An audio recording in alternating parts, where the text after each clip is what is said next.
Hello guys, it's a second lecture of class 12 physics. So as we know that we have studied in last lecture that chapter 1 and chapter 2 of physics course of 12 is totally based on electrostatic.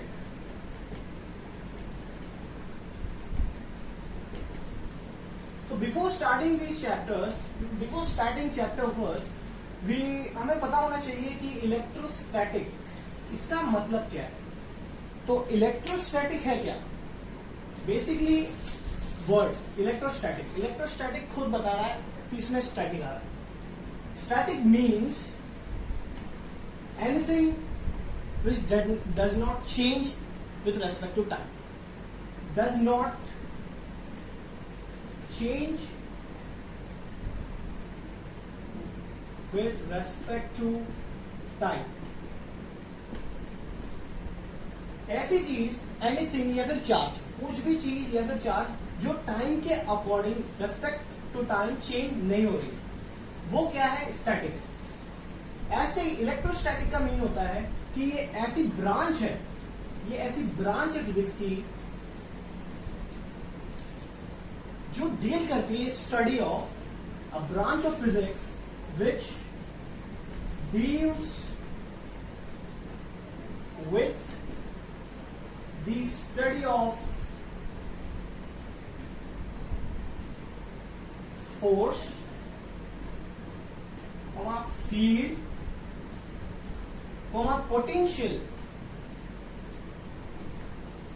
Arising from static charge.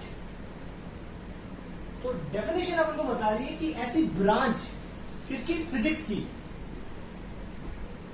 की ऐसी branch जो क्या deal करे? Deal करे study of force, field, potential arising from static charge. Static charge से जो भी field, force, potential ये सब आ रही है, इसको डील करने का काम क्या होता है? इलेक्ट्रोस्टैटिक का. तो बात है ये है चार्ज. तो अपन को जैसे पता है कि चार्ज किसमें आता है? बेसिकली चार्ज आता है एटम्स में.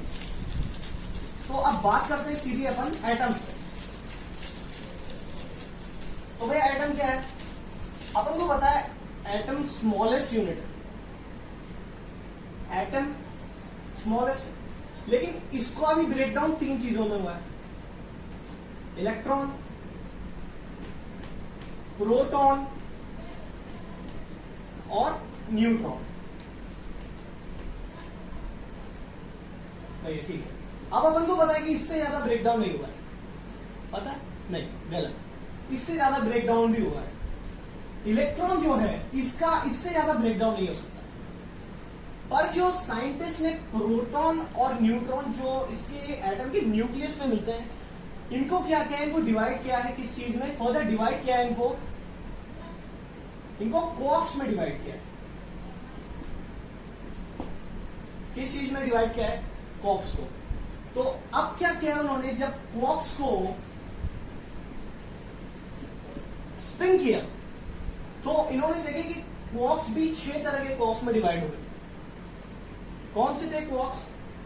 You, up quark, down quark, strong quark और charm quark, top quark and bottom quark. इन 6 में वो डिवाइड हो रहे हैं. ठीक है. लेकिन अपने इसमें ये 4 तो काम नहीं आएंगे, अपने ये दोनों काम है, अप एंड डाउन. तो ये अप एंड डाउन में डिवाइड हो रहे थे. अब कैसे हो रहे थे डिवाइड? अब ये कैसे डिवाइड हो रहे थे? डिवाइड देख लेते हैं. साइंटिस्ट ने देखा कि जो अपना प्रोटॉन है तो वो किस चीज में डिवाइड हो रहा था? भैया वो हो रहा था 2 अप में एंड 1 डाउन में. अप कॉर्क और डाउन कॉर्क का इंडिकेशन होता है. इसको तो अपन आपको अपन इससे शो करते हैं और इसकी वैल्यू होती है +2/3. ओके. और डाउन को जो अपन किस में शो करते हैं? उसको अपन इसमें शो करते हैं. इसकी वैल्यू होती है -1/3. ये है। तो भैया प्रोटॉन किससे बना था? 2 अप से 1 डाउन से। ओके, तो अब 2 अप क्या ले रहे हैं? तो 2 अप क्या है? 2 + 3 + 2 + 3 और 1 डाउन क्या है? 1 - 3 1/3। तो भाई इनको लेकर क्या करा? 3 2 + 2 - 1। तो यहां क्या आ रहा था भाई? 3/3। ठीक है, ये 2/3 क्या है? ये है इलेक्ट्रॉन, इनसे बना है। तो 3 3 1 इलेक्ट्रॉन। अपन को पता ही है प्लस माइनस होता है, प्लस माइनस इलेक्ट्रॉन का मतलब होता है प्लस माइनस 1.6 × 10 - 19 कूलम, ये चार्ज। तो अब जैसे ये प्लस ई आया, इसका मतलब है एक प्रोटॉन, और माइनस ई आया तो इसका मतलब क्या है? एक इलेक्ट्रॉन।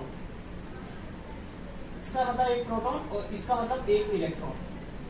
तो यहाँ पे दो अप क्वार्ट्स और 1 डाउन क्वार्ट से मिलकर क्या आ रहा था? एक इलेक्ट्रॉन, एक प्रोटॉन आ रहा था। सेम एज क्या ये चीज जब न्यूट्रॉन में करके देखी, तो भैया न्यूट्रॉन में क्या आ रहा था? न्यूट्रॉन में आ रहा था